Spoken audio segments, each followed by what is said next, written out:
Sri Lanka 305, Kamandu 114, O'Rourke 5-55, Phillips 2-52 and 309, Karunaratne 83, Ajaz 6-90, O'Rourke 3-49 beat New Zealand 340, Latham 70, Jayasuriya 4-136, Ramesh 3-101 and 211, Ravindra 92, Jayasuriya 5-68, Ramesh 3-83 by 63 runs.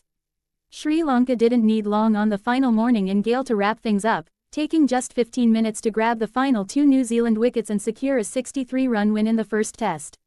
The result means Sri Lanka go 1-0 up in the 2-match series, while also leapfrogging New Zealand up to third place in the World Test Championship WTC points table. Prabath Jayasuriya was unsurprisingly at the forefront of Sri Lanka's charge, finishing with figures of 5 for 68, his 8th 5-wicket haul, and his 7th in Gale. He ended with match figures of 9 for 204, thus taking home the Player of the Match award. After having fought so hard the previous day, Ravindra lasted just 8 deliveries into the first session of the final morning, as Jayasuriya trapped him in front with an arm ball for 92 off 168 balls. Coming around the wicket, Jayasuriya tossed one up on leg, as Ravindra was caught in the crease playing down the wrong line.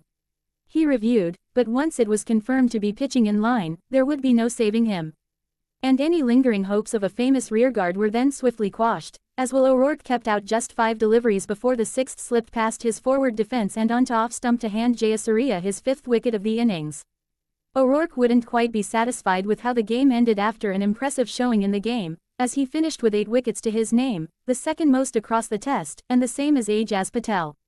In terms of how this result impacts the WTC, it keeps Sri Lanka's outside hopes of a berth in the final alive. But for New Zealand, it makes their task considerably tougher, with an away series against India and a home series England coming up in the next few months. There will be no time to dwell on this result for either team, with just a 2-day break before the second test gets underway on Thursday, also in Gale.